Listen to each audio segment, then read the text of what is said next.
So you join me down at Mag & Turbo in Poirua, just north of Wellington, and it is new tyre day.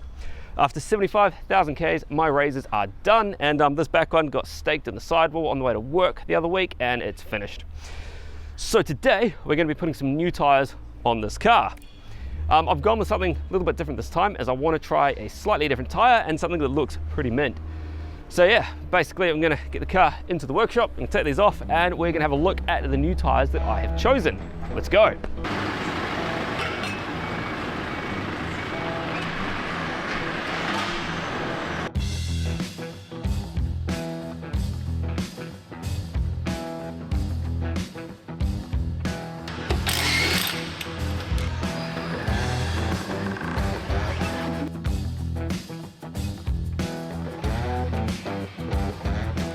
I basically went with the Kenda Klever RT tyre in a 265/70/17.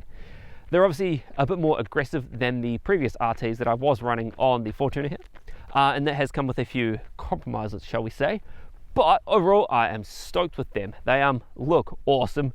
They give it a far more aggressive look, I guess, and I mean, they're a more aggressive tyre than what I was running previously. So when I was hunting around for suggestions on tyres, a lot of people suggested mud tyres. I don't like mud tyres at all. I can't stand the noise of them, and for what I do, they are completely unnecessary. Like, I don't like driving in mud. It is not a surface that I hunt out or go to frequently, so it's not really worth it. Like, they're good in mud, and that's about it.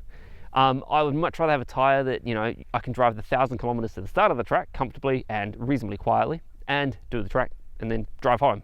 You know, this is my daily car. I drive this to work, and this is our family car on the weekends. Like, I do need something that is reasonably sensible for that purpose. And so I wanted something that was a bit more in the middle. And the previous Razor AT that I had was brilliant, absolutely brilliant. I got 75,000 Ks out of those before I staked one, and they were perfect right up till the end. They were relatively quiet, did everything I needed them to do, were really, really good at not getting punctures and things, and yeah. This time though, I just wanted something a little bit more aggressive. So yeah, I think they're a really cool looking tyre, and they give the Fortuner quite a different look in person. I assume it will come across on camera too, but they've got really chunky sidewalls, chunky tread, and I don't know, I think they just look pretty cool.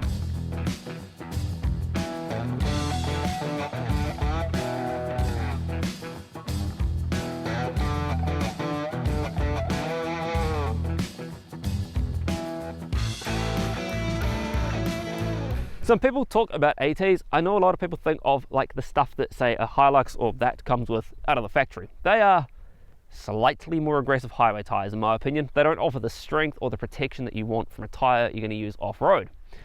When I think of ATs, and I guess by virtue RTs these days, I kind of bunch them as one and the same. I'm thinking of the aggressive modern versions where they're 10-ply sidewalls and big thick tread blocks, and they've got basically the strength of a mud tyre, but with none of the downsides of the mud tyre tread pattern.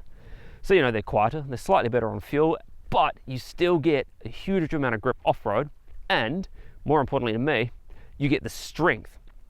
So, you know, those basic tyres that do come with your sort of bulk standard, you know, off the factory showroom floor vehicle are fine for basic stuff.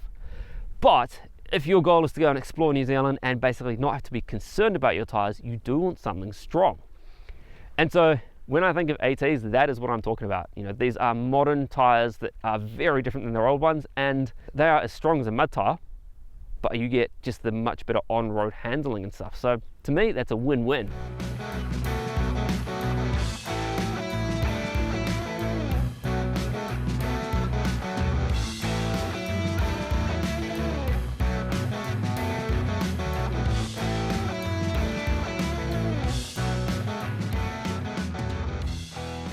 So we've got a fairly aggressive tread pattern on these. I'm still in two minds as to whether or not I have made the right decision on these. Being more aggressive means they are louder than I was expecting and kind of wanting, I guess. Coming from the previous tyres that I had, they were still fairly quiet by the end. These are much louder. But off-road, these things work awesome. I had them in some mud last weekend, complete accident, and I mean, they did exactly what I needed them to do. They got me out of the little bit that I got into by accident, and they just gripped and spewed mud out everywhere, and so I'm torn. They do work really, really well. They are just perhaps a touch louder than I was hoping they would be. You know, this is our family car, and we've got a 3-year-old and another kid on the way, and we do need to be able to hear them in the back. You know, if you're used to mud tires, these are probably a lot quieter. I'm not going to deny that. They are still good. They're just louder than I was hoping for. So we've got these mint sidewall blocks as well, which are kind of awesome. I'm guessing in the mud they're going to dig in, and you know, they offer quite a lot of tread up against this wall here. So when you're aired down, rubbing up against banks and rocks and all sorts of stuff, there's quite a lot of protection against, you know, hitting the actual sidewall itself. And yeah, as I said, like, these sidewalls are thick. They're super strong, and these do need to be aired down quite a bit more than I was expecting. So like, I'm used to 25 psi on the sand, maybe a little bit less with the weight of this car. These needed to be aired down probably another 5 psi just to get them to lengthen out that little bit more and sit nicely on the sand. And if you are in a country where you can run studded tires in the winter, these have holes drilled in them for that. We can't do that in New Zealand, but nice knots there if you need it.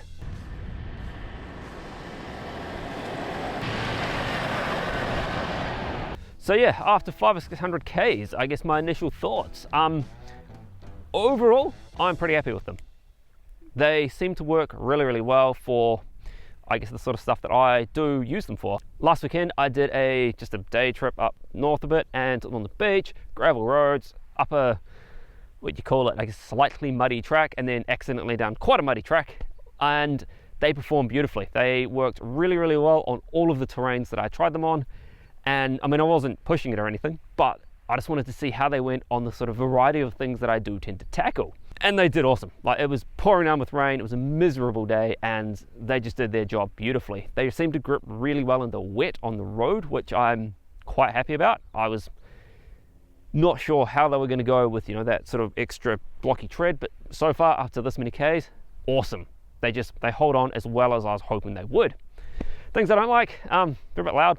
They seem to use quite a lot more fuel, which is not surprising. They weigh a bit more than the old ones, and you know, every extra kg of rotational mass does chew through your fuel economy. People always seem to moan about their cars using lots of fuel after they've changed the tires. This factory, with its factory highway tires, I was getting 800 or 900 Ks from a tank. I'm getting 500-ish, 550 now. The tires made the biggest difference, more than anything else on the whole car. So, you know, it is what it is. It's a full drive, it costs money to drive it. Yeah, I don't know. Aside from that, they're working well, and I'm happy with them. So we'll see how they go. I'll probably do like a 15,000 K update, like I did the Razors, and then we'll go from there.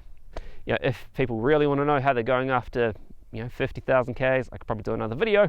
I want to give a massive shout out to the team at Mag & Turbo in Porirua. They sort of squeezed me in on a Friday morning when I had some spare time, got them all fitted up, and for the first time since this car was new, the wheel alignment is bang on, which I'm stoked about. You know, I know lifting these causes all sorts of problems, but it's the best that it has ever been since I picked it up from Toyota a couple of years ago.